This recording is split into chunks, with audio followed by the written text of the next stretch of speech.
Bom, essa é a aula de Grécia. Continuar a Grécia, vamos começar no período arcaico das polis até o período helenístico, com o fim do que a gente chama de Grécia Antiga. E vamos começar de novo pensando em que lugar esse universo grego está inserido. E aí, para isso, vamos para o mapa.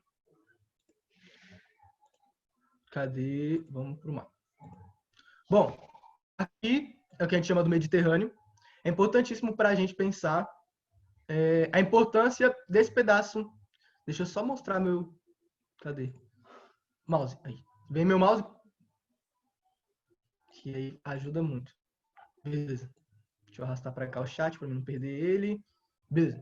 Bom, aqui, Mediterrâneo. Deixa eu procurar aqui lugar para me desenhar para vocês. Bom, Mediterrâneo.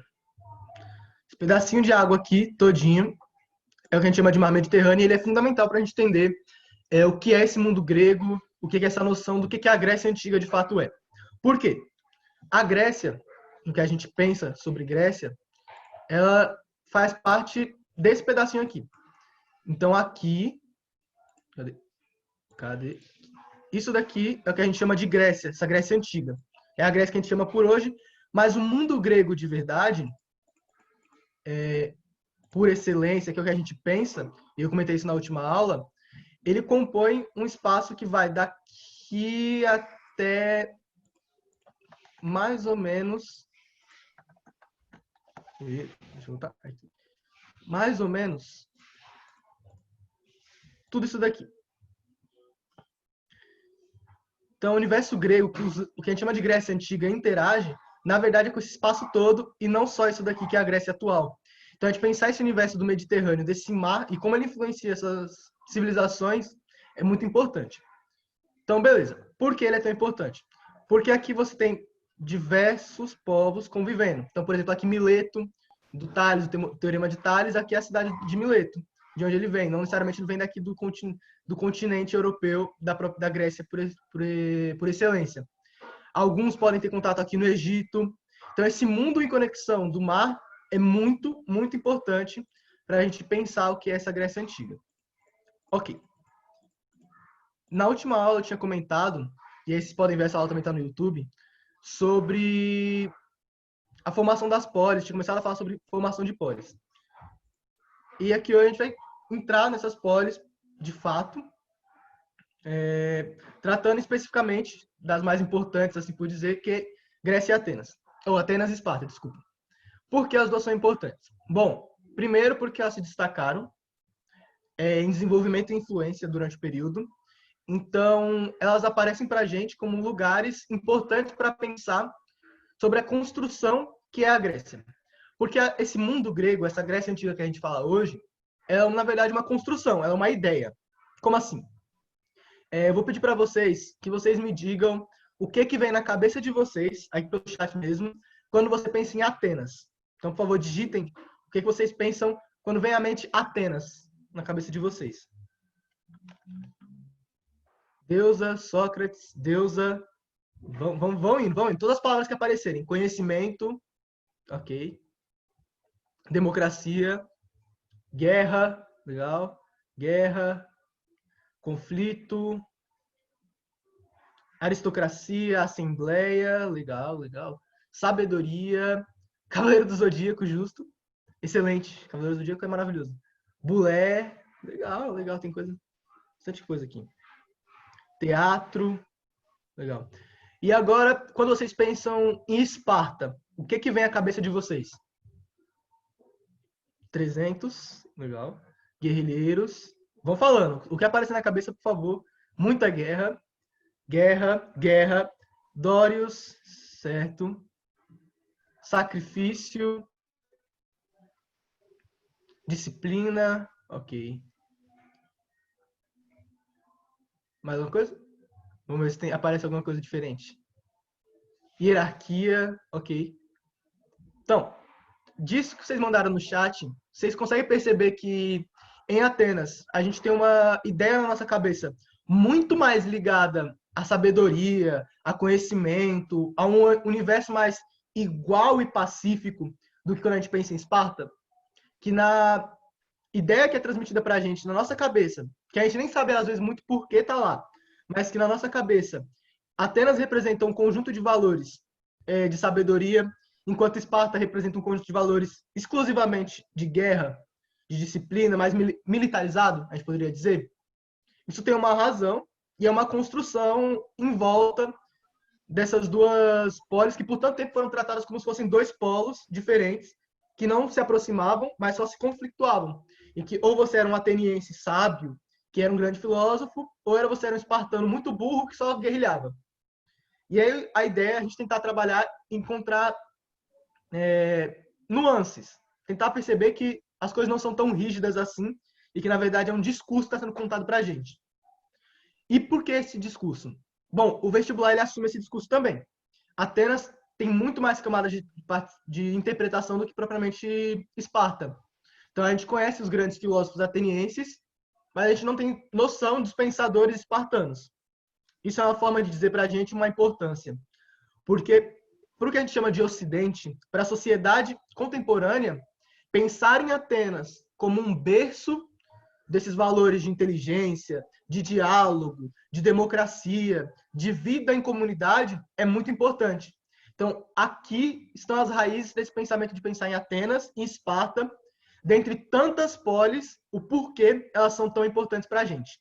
Porque elas fazem parte de um discurso que diz respeito mais ao mundo que a gente vive do que o mundo que elas fazem parte, de fato. Bom, vamos lá. Você vai começar aqui pensando a divisão social, como que se organizava essa cidade ateniense, porque é importante demais para a gente pensar isso. Vamos lá. Atenas era dividida, quando se forma enquanto polis, em dois grupos muito importantes. E são dois grupos que realmente movimentam a sociedade. Como assim? O primeiro grupo a gente vai dividir como os não cidadãos. E por que não cidadãos primeiro? Porque a maioria da sociedade de Atenas não são cidadãos, não são considerados cidadãos para a cidade. E, bom, o primeiro grupo desses não cidadãos são as mulheres. As mulheres são vistas como inferiores nessa hierarquia da sociedade ateniense e, portanto, elas não são consideradas cidadãs. E a gente mais para frente vai entender a importância de ser considerado cidadão na Grécia, especificamente em Atenas. Bom, segundo, os escravizados. Aqui, quando a gente fala em escravo, automaticamente, principalmente se eu morar no Brasil, sermos brasileiros, vem na nossa ideia a escravidão moderna, a escravidão dos Atlânticos. Mas aqui é importante a gente pensar que existem de fato diferenças. Como assim? A escravidão que a gente vive no Atlântico, que a gente viveu e passou durante a colonização do país e uma parte do Império, ela diz muito mais respeito à mercadoria, ao escravo mercadoria, ao ser humano enquanto mercadoria. Enquanto a escravidão ateniense, escravidão grega do mundo antigo, ela é muito mais próxima de uma escravidão por capturados de guerra.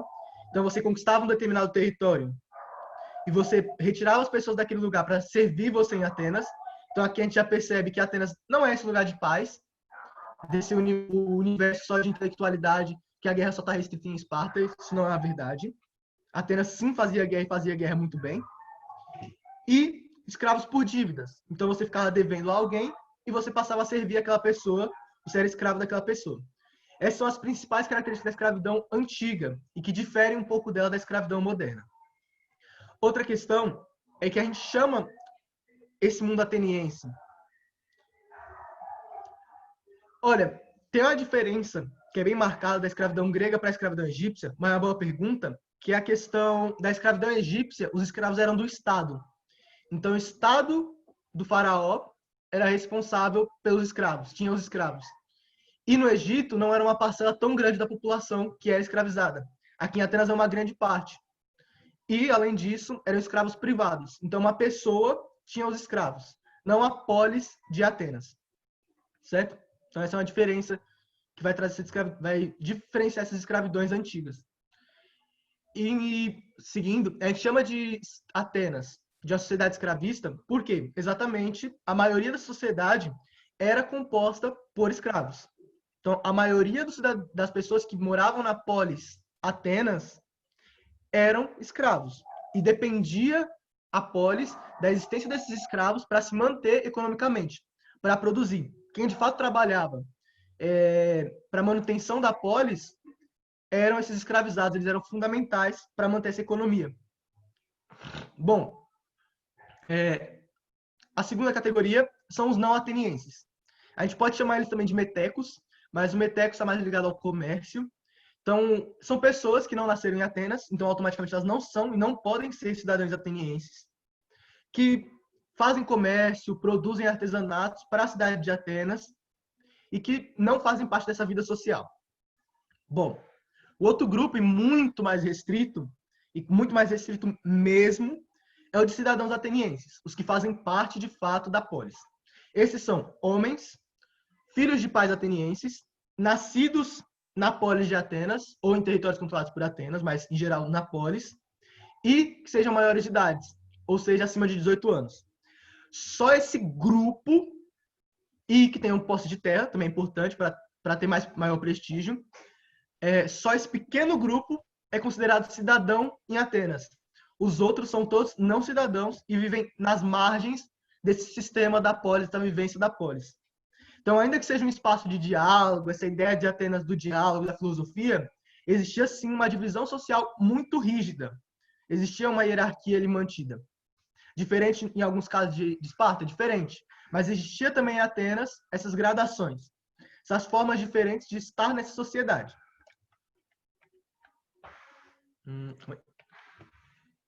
Bom, então vamos continuar aqui com a política. Você tem 17 anos, não era considerado cidadão. Não, você não era maior de idade, então automaticamente você não era cidadão. Isso é muito importante para o mundo grego antigo, porque a idade, em Esparta isso aparece mais, mas a idade, ser mais velho, é muito importante para esse universo. Porque as pessoas morriam cedo, então você ter bastante idade. A ideia do ancião, do sábio ancião, é muito ligado com isso. Bom, seguindo aqui agora para política, como se organizava. Até o ano 800 a.C., Atenas se organizava numa monarquia. Então, aqueles diversos núcleos familiares, que a gente chama de oikos ou de gens, estavam dispersos, próximos a essa polis, ao centro do que a gente vai chamar de Atenas, e se organizavam sob a liderança de um monarca, que a gente chama de rei, mais futuramente, mas aqui não é bom a gente usar esse termo, um monarca que controlava todo esse território. Em 800, os latifundiários, ou os donos de terra, se unem, cidadãos importantes de Atenas, se unem e derrubam a monarquia, estabelecem o que a gente chama de oligarquia. Oligarquia é o governo de poucos. Mais do que os poucos que já são cidadãos em Atenas, outros poucos desse grupo, ou 9, que a gente vai chamar de eupátridas para frente, vão controlar toda a administração da polis por 10 anos. Então, se juntam esses donos de posse, esses eupátridas, cidadãos, escolhem 9 e por 10 anos eles que vão dar as normas de como vai se organizar a polis. Então, ele se mantém por um bom tempo, esse período de oligarquia, mas ele, dentro de si mesmo, ele vai criando ferramentas para avançar e chegar até a democracia, que é tão importante para a gente. Bom, outros marcos importantes para esse processo, para esse caminho, porque a história não acontece, bate o martelo nesse dia e muda tudo. É um processo, é um caminho que vai acontecendo e ele é devagar. É que em 621 a.C., e aqui não é muito importante vocês ficarem decorando nomes, datas, é importante que vocês entendam essa linha do tempo, esse processo que está acontecendo. O Drácon, que era um desses eupátridas que compunham a oligarquia, ele formula a primeira lei escrita de Atenas. E ela era bem simples. Todo crime cometido na cidade de Atenas, na polis de Atenas, seria punido com a morte. Então, se você roubou, sei lá, uma uva, você vai ser punido com a morte. Se você matou alguém, você também vai ser punido com a morte. Era uma pena comum a todo mundo que estava na polis. Mas a gente tem que pensar que ela é igualitária no sentido idealista. Então, quando você fala a ideia, ela parece igual. Olha, a pena é a mesma para todo mundo. Mas isso é uma reflexão que a gente pode fazer até nos dias de hoje, de quem tinha que se dispor a cometer crimes. Esses eupátridas cidadãos de Atenas, que tinham posse de terras, que tinham prestígio social e faziam parte da administração da polis, ou os não cidadãos, os escravizados, as mulheres, por vezes. Então, pensar que essa lei na aplicação punia muito mais as camadas que não eram cidadãos atenienses e mais pobres do que as camadas dos eupátridas. Então, ainda que ela pareça justa a primeiro momento, se você pensar ela na aplicação real, social do dia a dia, ela tem outras complicações. Isso é uma questão que a gente pode levantar até hoje para o nosso Código Penal e algumas questões pode ser uma reflexão a se fazer. Bom, em 594, o Solon, outro eupátrida, declara o fim da escravidão por dívida, ou seja, agora só escravos de guerra. Isso ajuda a estabilizar um pouco do clima em Atenas, porque ainda que você fosse cidadão ateniense, caso você tivesse dívidas, você poderia se tornar escravo. Isso mexe com a estrutura social tão restrita que limita muito as possibilidades. E ele dissolve a oligarquia um pouco mais para criar a eclésia e a bulé. E aí, vamos chegar nelas agora. Bom, não precisa decorar esses números. Pelo amor de Deus, não se martirizem tentando decorar números. Novamente, o importante é compreender o processo que está acontecendo aqui. A eclésia, criada pelo Drácon, é uma assembleia, ou seja, uma reunião de cidadãos, composta por 43 mil cidadãos atenienses. E é importante lembrar, cidadãos atenienses, homens maiores de idade, com posses de terras, filhos e nascidos de atenienses e em Atenas, que já tivessem prestado algum serviço militar. Então, mais um ponto daquilo. Atenas fazia guerra, sim, fazia guerra ativamente, para ter escravos, para dominar terras, para conseguir se manter. Outro ponto, mais para frente, a criação da bulé. Seria um grupo de 400 cidadãos atenienses, agora acima de 30 anos, então com um pouco mais de prestígio social, que iriam compor as leis e seriam eleitos por votos desses cidadãos da eclésia, dos cidadãos atenienses. Isso é importante a gente pensar. Por quê? Porque a guerra, e aí falando sobre a eclésia, é muito importante para Atenas pelo lugar que ela está inserida. Atenas está numa região muito montanhosa, muito, e com poucos recursos naturais. Então, Atenas tem que se lançar para outros territórios, conquistar outros territórios, para conseguir se manter, para buscar escravos e formas de alimentação, por exemplo. Por isso, o serviço militar é importante para a eclésia. Aqui na Bulé, essa questão de formular novas leis para organizar a polis e ser maior de 30 anos, cria uma distinção social daqueles que são mais velhos, de além de ter passado da maioridade, conseguem sobreviver, seja através da filosofia, seja através de terem voltado de guerras e continuado vivos, terem sucesso militar. Então, a idade, a localização influenciam nessa organização social de Atenas. Certo.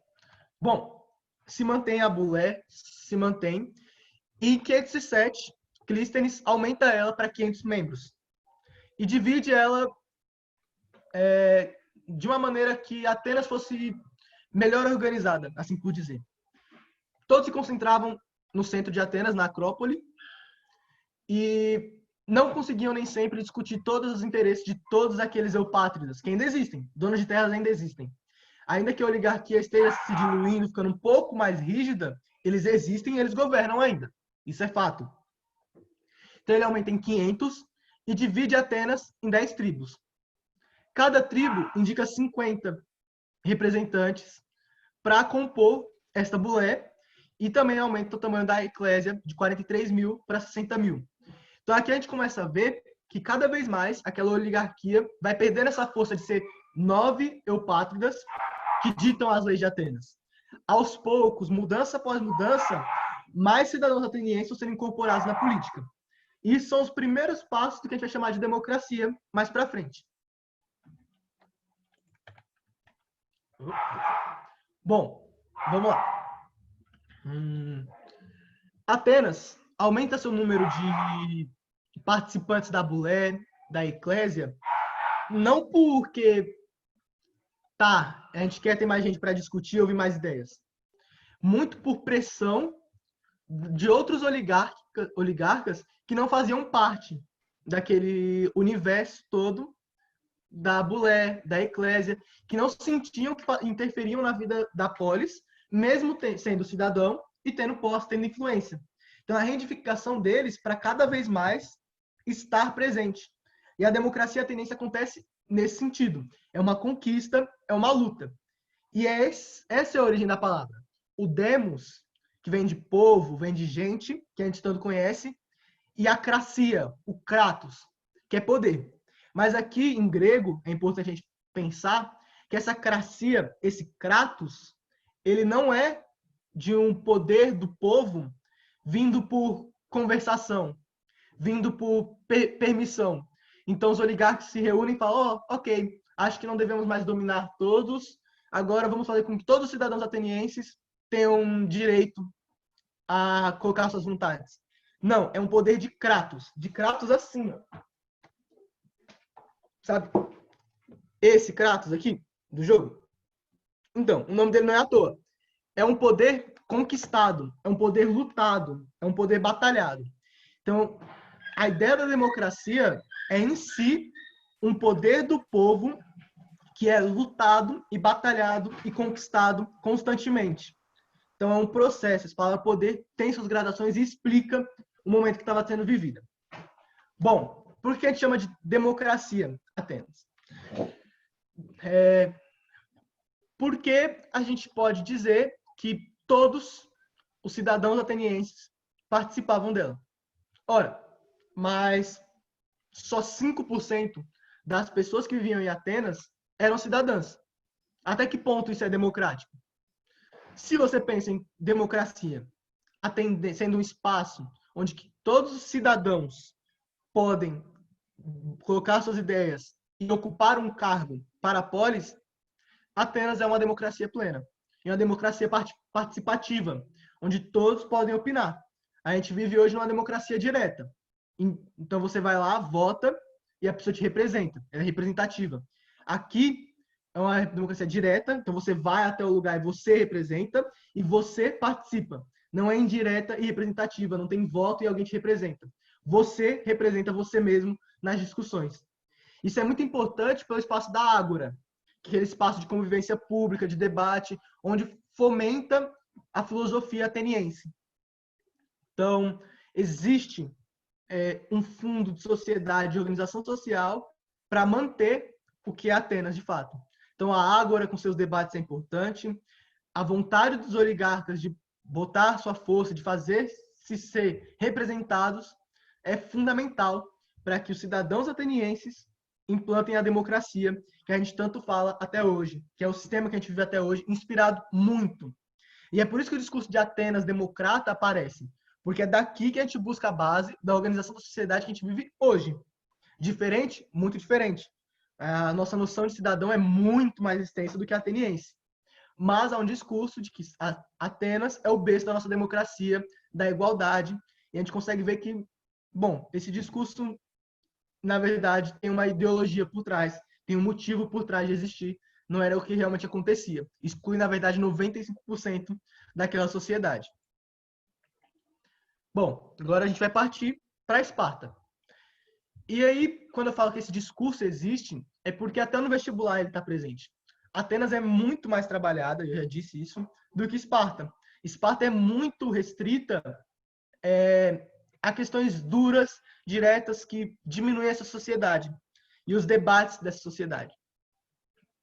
Bom, Esparta, enquanto polis, ela foi fundada pelos dórios, um dos primeiros povos a ocupar o que a gente chama de Grécia, por volta mais ou menos de 900 a.C. É importante a gente pensar o local que estão inseridos, que é a Península do Peloponeso, que é um espaço que vai ser importante mais para frente em guerras, dá nome de uma guerra. E por que é importante? Porque eles estão no meio das montanhas, então eles estão mais fechados do que Atenas para o mar, então eles têm menos contato cultural, que é algo que faz Atenas se desenvolver mais rápido culturalmente, ter contatos com outros povos do Mediterrâneo. E Esparta é ser mais fechada, então tem uma cultura mais centralizada dentro deles, isso explica muita coisa. E as terras deles eram melhores do que Atenas, que também não incentivava tanto eles buscarem em outros lugares formas de se manter. Então Esparta é uma polis que mantém sua influência, conquista outros territórios, mas que é mais fechada do que Atenas. Bom, pela cultura dos dórios, que são povos dominadores, eles já nascem com um fundo cultural hierarquizado e militar. Então isso é muito marcado pelos atenienses, que é ter essa hierarquia, esse militarismo, valorizar muito o fazer guerra. enxergar a guerra como um exercício sagrado e potencializado pelos deuses. A sociedade espartana, ela se divide de 3 formas. E aqui a gente percebe tecnicamente mais complexidade até aqui do que Atenas, na forma de dividir. Não é cidadão ou não cidadão. Você pode ser esparciata, que é um cidadão pleno, e é importante a gente pensar, como assim cidadão pleno? São os periecos e os ilotas. Então, tem mais opções para você estar inserido na sociedade de Esparta. Bom, o que a gente chama de esparciata, ou os cidadãos plenos de Atenas, plenos porque gozavam de todos os direitos possíveis, são, novamente, homens maiores de 30 anos, que tivessem terra, tivessem cumprido o treinamento militar e eram os únicos que tinham algum tipo de... Alguém tem É sério, ela não me veste bem. Aí, beleza. Fechei o microfone. Voltando. Então, que tivessem cumprido o serviço militar desde os 7 anos de idade e que eram os únicos que tinham direitos políticos, eram os únicos que tinham terras e eram os únicos que podiam ter escravos. Ora, como assim? A gente fala cidadão pleno porque todos eles tinham acesso a todos esses direitos. Participação ativa na vida política de Esparta. Tá, Enzo. E os homens que participavam das guerras e tinham 18 a 30 anos. Eles não eram cidadãos de Esparta? Eram. Mas eles não tinham todos os direitos que um esparciata, que é um cidadão pleno, maior de 30 anos, tem acesso. Então tem essa diferença também na sociedade. Segunda categoria é o que a gente chama de periecos.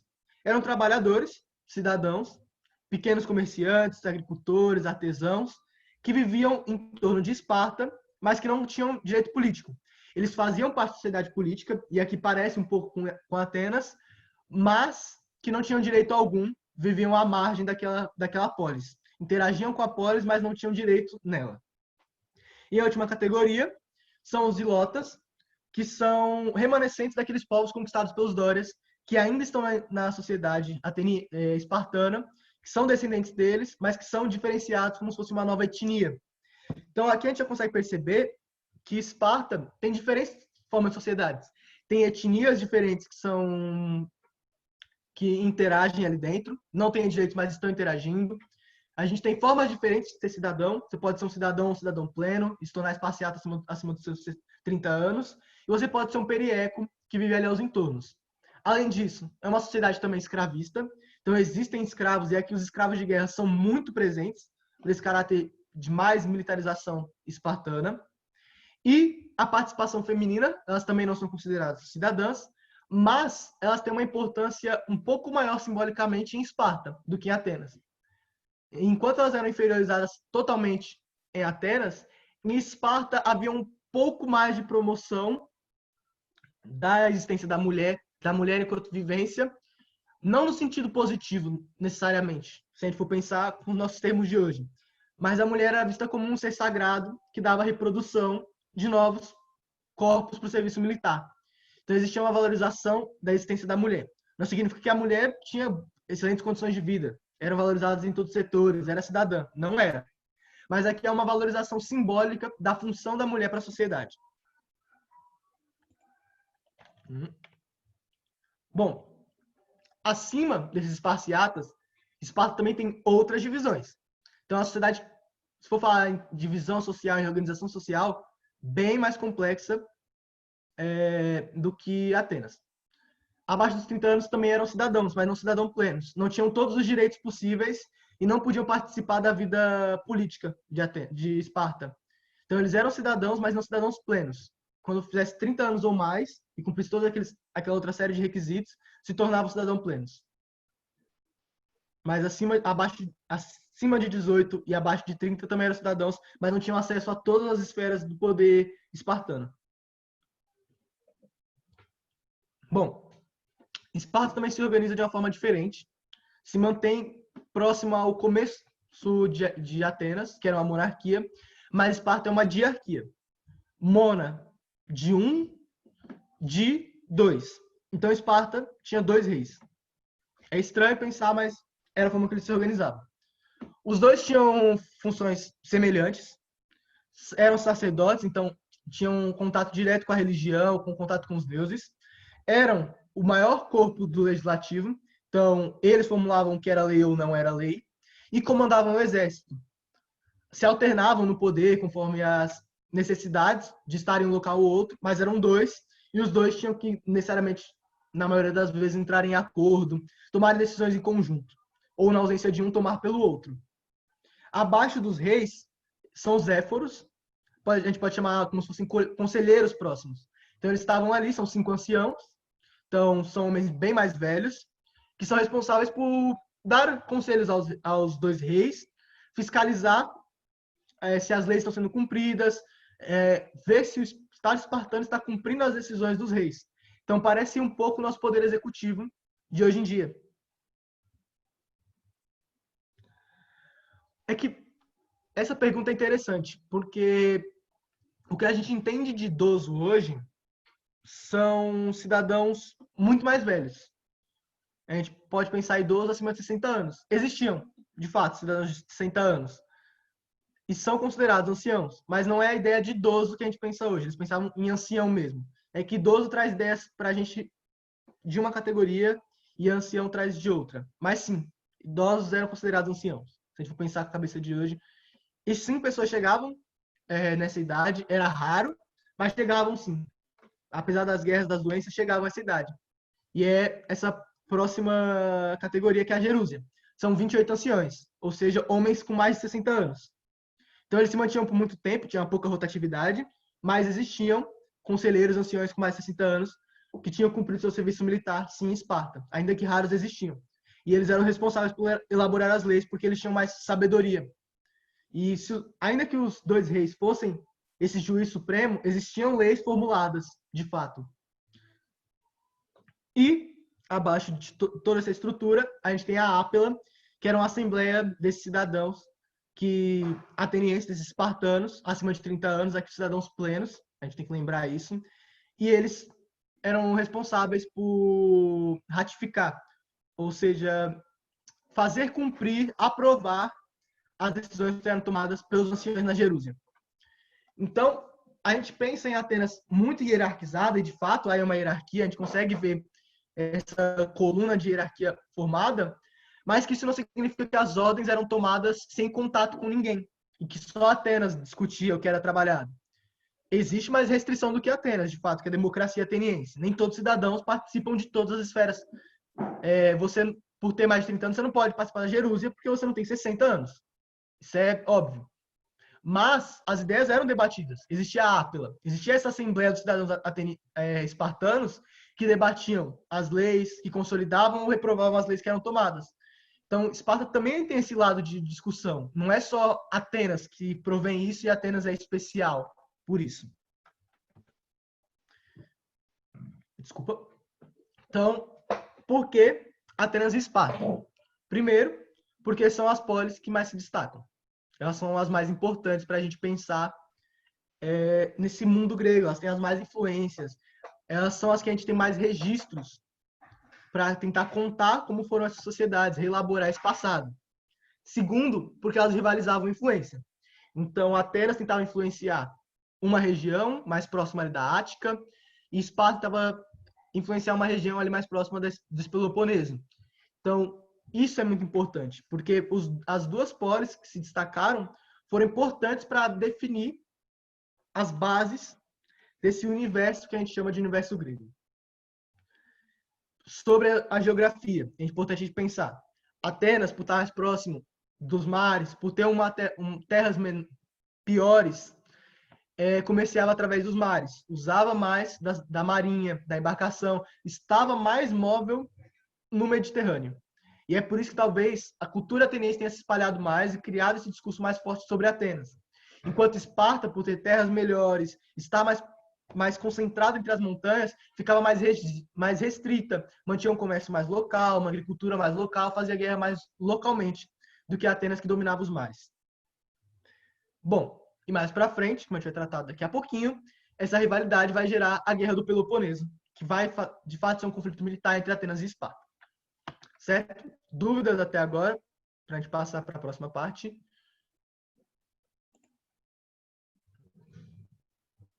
Mandem dúvidas, dúvidas.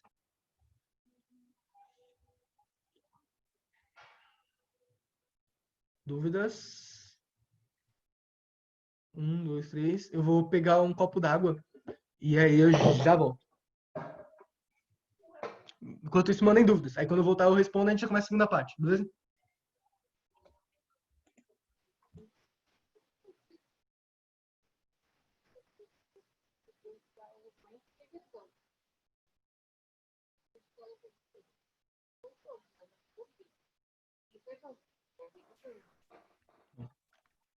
Alguma dúvida? Não? Aparentemente, não. Então, vamos seguir.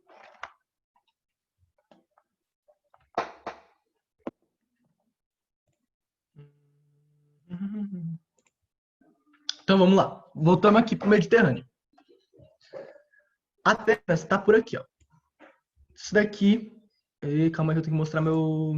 Esqueço toda hora de mostrar o meu mouse. Aí. Atenas está por aqui.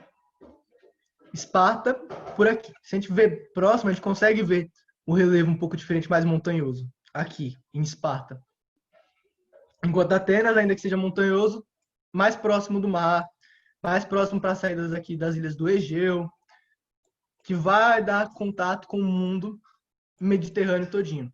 Então aqui, que a gente chama de Mesopotâmia, o Egito, Atenas está mais inserida nesse mundo, tem mais contato.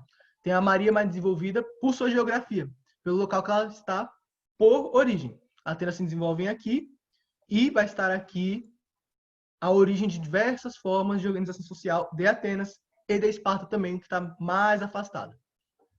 Ok. Mas aqui, para a gente começar a pensar esse próximo período, a gente vai sair um pouco do eixo Atenas e Esparta e vai vir para cá, para o Oriente, para essa região, para tratar de um outro império que é muito importante para esse mundo grego. Então, vamos trocar aqui a minha tela e começaremos. Beleza.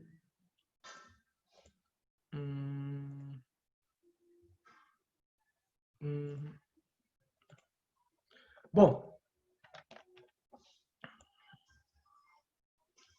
vamos lá. A gente vai começar a tratar agora de um outro império afastado um pouco lá daquele mundo grego, mas que influencia diretamente esse universo.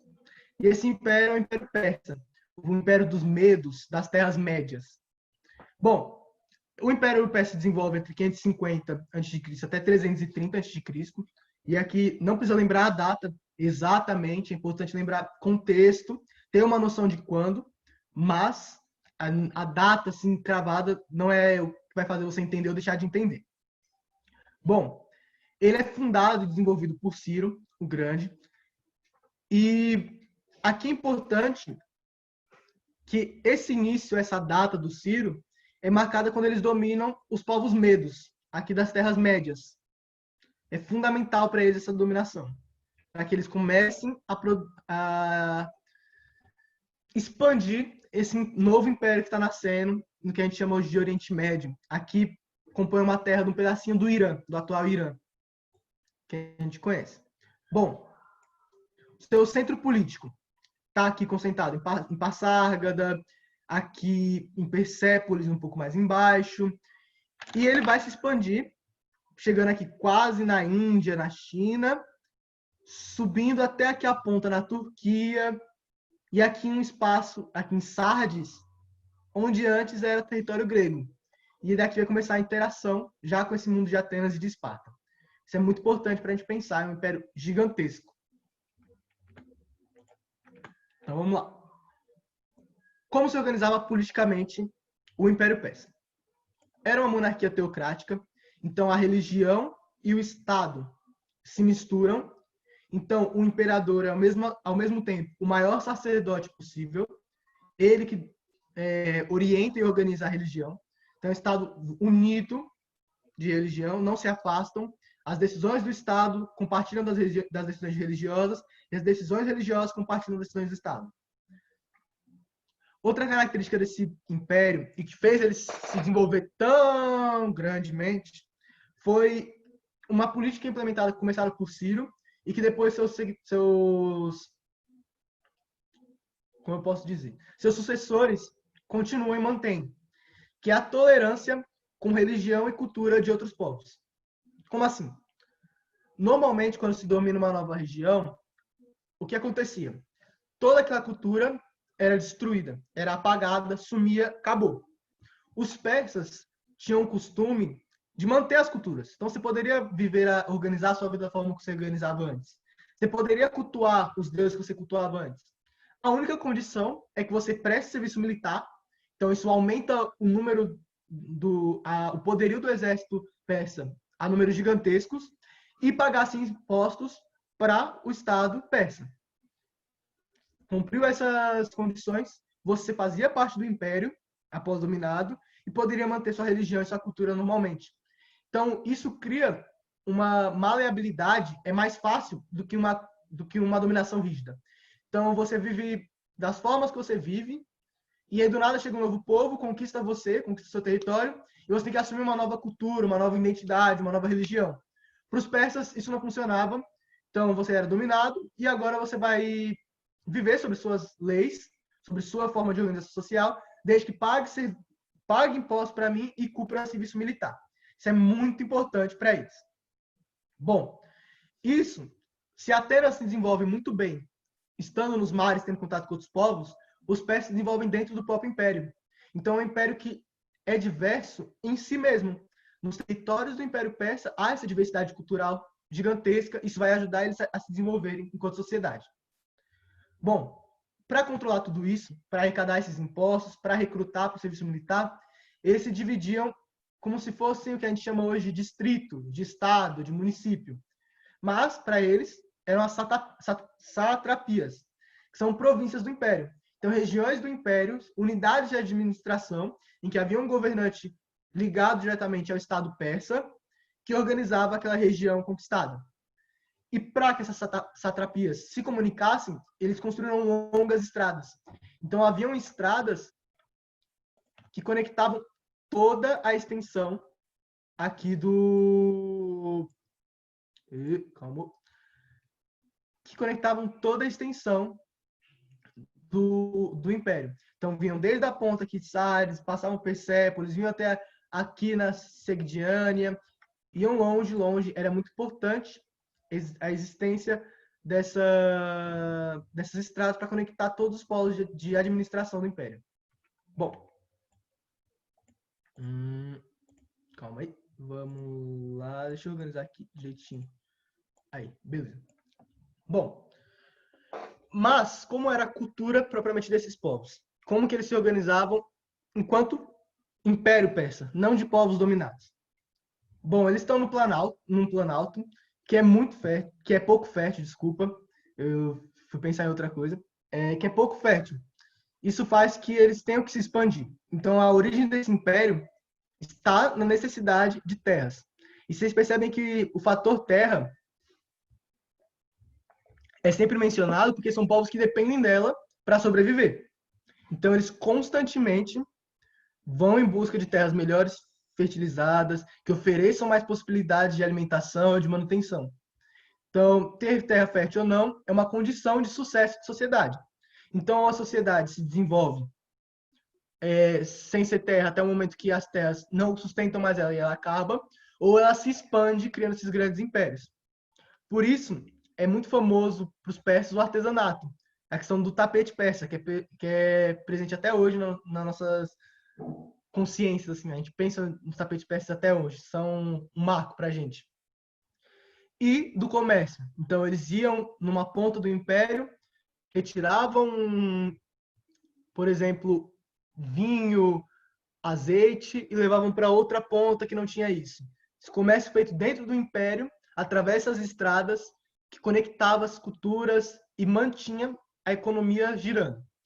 Para fazer isso, eles padronizam as moedas. Então, dentro do Império Persa, havia uma moeda padrão para todas as realizações comerciais. Herdados da Babilônia, ali na faixa da Mesopotâmia, que é muito próximo ali do Planalto do Irã, eles constroem grandes jardins na mesma ideia de que para demonstrar o poder do Estado, para que quando você estivesse andando e chegasse nas grandes capitais, nas grandes satrapias do Império Persa, você se contentasse com algo enorme, algo gigante. Na religião, eles são zoroastras, é uma religião baseada em um profeta também, que acredita num só Deus, acredita na ressurreição, acredita que existe um paraíso após a vida e tem influência e que a influência da sua vida pode gerar punições depois da sua morte e que acredita que, já que você influencia, você pode ter escolha de decisão. Você pode escolher ser salvo e ir para o paraíso ou não ser salvo. Então, é uma religião bem próxima de outras religiões que a gente conhece hoje em dia, essa religião do Império Persa, que eles mantinham o zoroastrismo. Bom, vamos seguir. Sabendo um pouco sobre o Império Persa, agora a gente pode caminhar para as guerras gregas, porque elas acontecem, na verdade, por muita influência da expansão do Império Persa, da influência que ele estava conquistando na outra faixa do Mediterrâneo. Bom, nós temos 3 principais guerras, que são as guerras médicas, a guerra do Peloponeso e a guerra de Queroneia. Peloponeso e médica são as mais importantes, a Queroneia é um desdobramento, mas é importante para a gente pensar. Elas acontecem pela expansão das polis, então as polis ficam cada vez maiores e não vão influenciar mais em si próprias. Então, a influência de Atenas não quer se fechar em Atenas, quer se expandir para outras polis, outros territórios, para que essa grande cidade avance para o resto do mundo.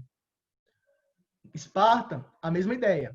Não quer se fechar em si só, quer espalhar a sua influência, ganhar relevância a uma disputa acontecendo. Esse é o início do que a gente chama de período clássico, que é o maior momento de maior força dessas polis, que resultam nas guerras. Bom, primeiro é a guerra médica. Esclarecimento fundamental. Não tem nada a ver com medicina, com saúde. As guerras médicas é porque os atenienses não se importavam o suficiente com o Império Persa para chamá-los de persa. Então eles achavam que ainda eram os povos medos, que os persas tinham conquistado anteriormente. Então eles chamavam das regiões médicas, das regiões dos povos medos. Então é um nome dado por Atenas por desconhecimento dos persas, desconhecimento das populações persas. É um desdobramento até hoje que a gente chama pelo nome errado que os atenienses chamavam. O que acontece é que os persas dominam a cidade de Mileto. Começam a querer dominar aquela área, querem disputar o domínio em Mileto, que é uma cidade importante para a saída no mar, com um grande debate cultural. Tales famoso por aí, Tales de Mileto, todo mundo ouve falar.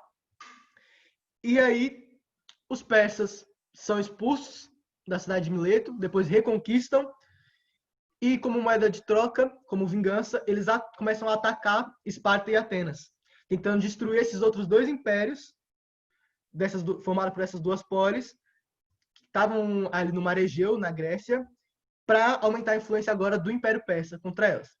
E esse conflito vai acontecer 2 vezes, uma em direção a Esparta e outra em direção a Atenas.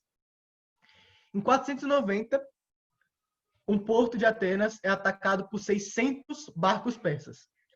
600 barcos hoje, talvez a gente pense que não é muita coisa, pensando no potencial bélico que a gente tem hoje em dia, mas na época era uma coisa de outro mundo, era irreal, e os persas tinham esse poderio militar exatamente por ter uma extensão territorial muito grande e por ter aquela política de que, ora, você mantém sua cultura e sua religião desde que preste serviço militar.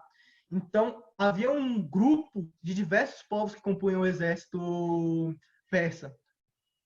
Bom, esses 600 barcos atacam o porto de Atenas e eles não têm como se defender. Eles não conseguem, eles veem um número de pessoas ali e falam, ferrou, acabou, é o fim de Atenas, socorro, vamos recorrer a Esparta, porque eles são tão grandes quanto nós e vão dar um jeito, vão ajudar a gente.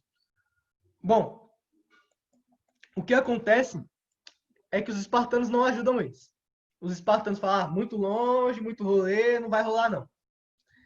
Só que Atenas acaba ganhando conflito. Então, essa vitória sobre os 600 barcos persas cria em Atenas um discurso de que é uma cidade imponente, uma cidade que supera qualquer desafio sem a ajuda de Esparta.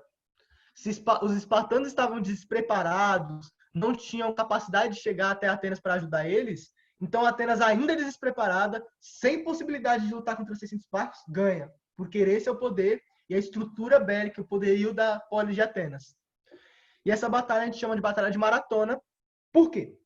Porque Atenas faz esse pedido a Esparta através de um mensageiro. E esse mensageiro tem que correr esses 21 quilômetros até Esparta, levando a mensagem, depois mais 21 de volta, os 42 quilômetros de uma maratona. Só que ele morre antes de chegar em Atenas, na volta. E, na verdade, é uma lenda, né? A gente não tem certeza se é verdade. Ele morre depois de completar esses 42 quilômetros de corrida, de ida e volta entre Atenas e Esparta. E aí ele não consegue ver Atenas sendo vitoriosa. Então é batizada de Batalha de Maratona por essa suposta corrida de um mensageiro que foi tentar pedir ajuda em Esparta e volta a Atenas tentando levar a mensagem de que não deu certo. A segunda é a Batalha de Termópilas.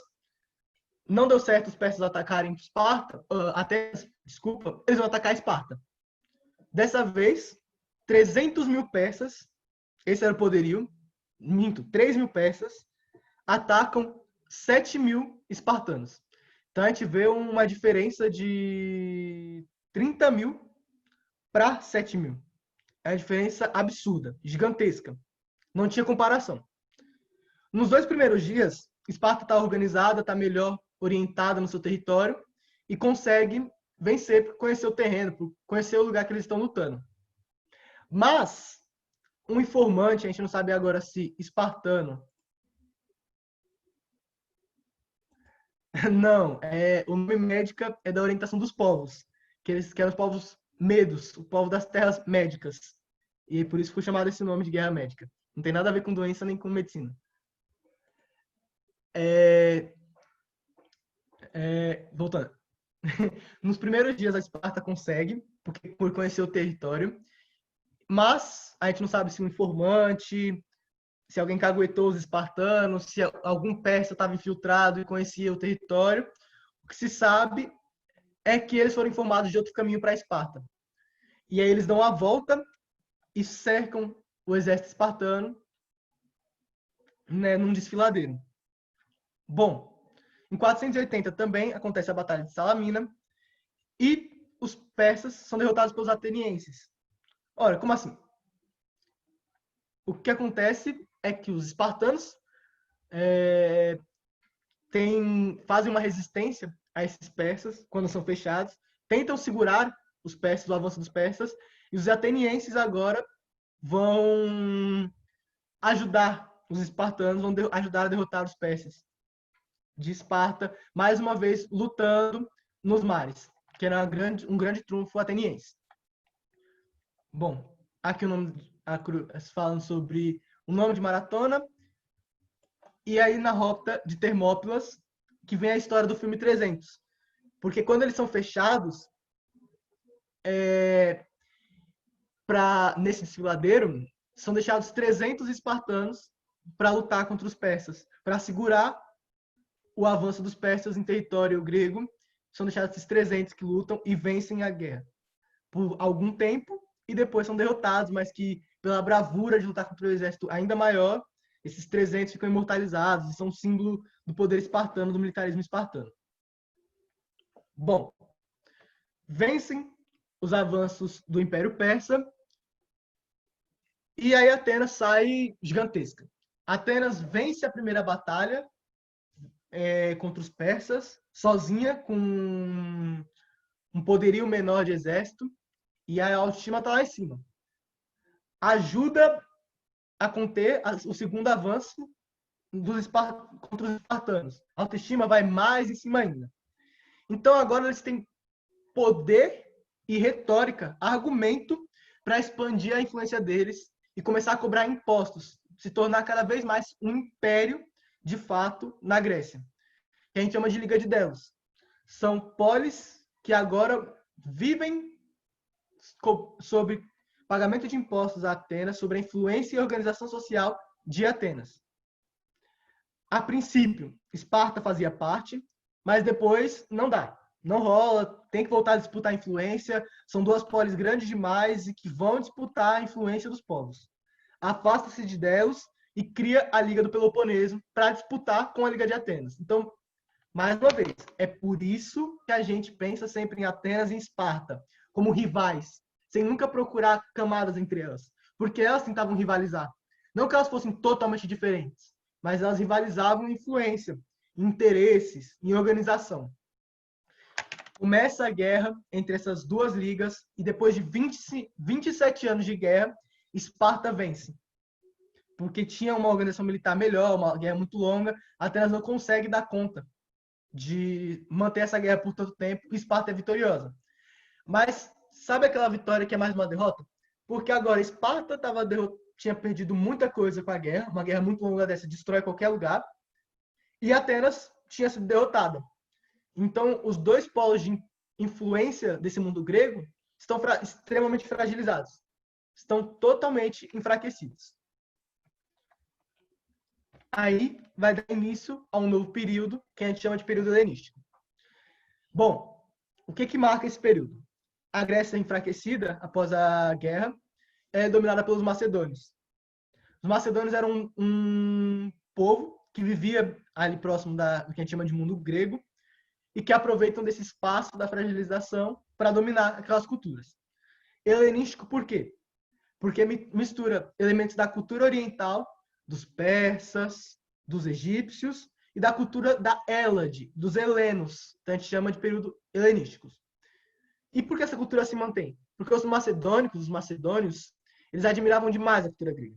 Eles achavam uma cultura extremamente sofisticada, bem desenvolvida, e mantém ela viva na história. Então, muitos registros que nós tivemos acessos da cultura grega, ela vem desse período, do período helenístico, que mantém e propaga para outros lugares do mundo o que era pensado nessas polis gregas antigas, em especial Atenas. Bom, quando acaba o período helenístico, acaba o que a gente chama de Grécia Antiga. Mas, antes da gente terminar esse período que a gente chama de Grécia Antiga, vamos falar um pouco sobre o que era a Macedônia. Bom, a Macedônia é esse espaço em vermelho, aqui em cima. Então, aqui circulada Esparta, e aqui circulada Atenas, e a Macedônia compunha essa parte aqui de cima. Então, era bem próximo das duas polis, sentia essa influência. Em 357 a.C., Filipe II unifica esses povos e começa a expandir, se aproveitando da fragilidade das duas polis. Esse daqui é um mapa que mostra a extensão territorial em 200. Então, 150 anos já tinham passado dessa unificação, mas dá para perceber o tamanho da influência que a Macedônia, que era um espaço só aqui em cima, consegue já expandir pelo continente. Bom, apesar dessa unificação e da conquista dessas polis ser feita pelo Filipe II, o famoso mesmo é o filho dele, o Alexandre, ou Alexandre o Grande. O cara que fez tudo que ele podia em pouquíssimos anos. Bom, no currículo de Alexandre tem uma conquista de territórios até quase a Índia. Então, saindo daquele mundo grego até a Índia. Ele foi aluno do Aristóteles, o famoso Aristóteles. Quando ele chegou ao Egito, ele era tão aclamado pelas suas conquistas que acharam que ele era a encarnação de um faraó, de um novo faraó. Então, ele é aclamado faraó no Egito. E ele, por ter sido aluno do Aristóteles, ele era um grande admirador da cultura ateniense, em especial, dessa cultura grega. Então, ele junta ela com outras culturas dessas outras partes do Império, do Oriente, do Egito, funde, mistura e propaga ela por todo o Império para que ela seja difundida, para que ela se adapte, para que ela se renove e para que ela continue. Então, se a gente pensa na Grécia hoje, muito por influência do Alexandre. E aí aqui do lado um busto dele, bem posterior, é claro que é bem idealizado, mas só para a gente ter uma ideia de quem era. Bom, por causa dessa propagação da cultura, a gente tem um momento de desenvolvimento da ciência gigantesco. Então a matemática avança muito, a observação dos astros avança muito. É nesse momento, no período helenístico, de domínio da Macedônia, pela primeira vez a gente descreve o que é a Via Láctea. E isso é fantástico. Ele funda no Egito uma das maiores bibliotecas que a gente tem imaginação, porque são poucos registros e ela foi destruída, sumiu, que é a Biblioteca de Alexandria, que era um polo cultural que reunia as grandes obras dos grandes pensadores de todo esse império. Então aqui ao lado a gente tem a extensão do Império Macedônico, que vinha até aqui a Macedônia, descia pela Ásia, chegava, domina a Pérsia, domina os povos da Mesopotâmia, aqui na Babilônia, o Egito, chega aqui até quase a Índia. Então, é um império gigantesco que se desenvolve a partir da cultura grega, da cultura oriental, e visando sempre esse avanço científico, esse desenvolvimento do raciocínio, da intelectualidade. Certo? Então, quando o Império Macedônio se desfaz, e se desfaz após a morte do Alexandre, é um império muito grande, é o que a gente chama de período helenístico. É o fim do período helenístico. É o fim que a gente conhecia do mundo grego antigo. Então, para a gente sintetizar, o Império Persa foi um império importante por ter se expandido muito e rivalizado com os gregos, mas ele acaba pela Macedônia, quando o Império Macedônico chega e domina. Esse período helenístico acontece após o período clássico, de auge das polis, que é marcado pelas guerras entre Esparta e Grécia e Atenas, principalmente, e faz com que o mundo grego, fragilizado, seja dominado pela Macedônia. E a Macedônia, esse grande império, começado com Filipe II e expandido gigantescamente com Alexandre, o seu filho Alexandre o Grande, mas que após a sua morte, uma morte que ele não deixa herdeiro nenhum, pelo menos não oficialmente, o poder não consegue se manter nesse território tão grande e o império acaba. Então, para a gente pensar esse movimento todo, do que foi esse mundo antigo, do que foi essa Grécia antiga, é muito importante a gente pensar todo esse processo. Então, a gente pensa em Grécia a partir de Atenas, a partir de Esparta, porque Atenas e Esparta rivalizaram e foram protagonistas desse universo cultural, da influência para além da Grécia, desse mundo do Mediterrâneo, desse mundo tão importante, esse mundo antigo. A gente pensa no Império Persa muito em função da influência que eles tiveram sobre esse mundo grego, sobre Atenas, sobre Esparta. E a gente pensa no Império Macedônico como o fim dessa dinastia, desse poder, dessa influência de Atenas e de Esparta no mundo antigo. A Macedônia continua esse legado, mantém esse legado que vai ser muito importante para o resto e é até hoje. Até hoje nós estudamos os filósofos gregos, os filósofos atenienses em especial, mas que é um império rápido, que com grande relevância, mas que se dissolve também como se dissolve as grandes polis. E aí o que acontece com o mundo? Bom, o mundo continua, em especial para a gente que está pensando em vestibular, continua com uma cidade fundada após uma das diásporas gregas, que é a cidade de Roma, que a gente vai ver mais para frente. A gente vai começar a pensar nas próximas aulas sobre o desenvolvimento de Roma, que vai ser o próximo grande império da antiguidade, a nova grande civilização desse mundo antigo. Bom, dúvidas? Mandem dúvidas, por favor, comentários.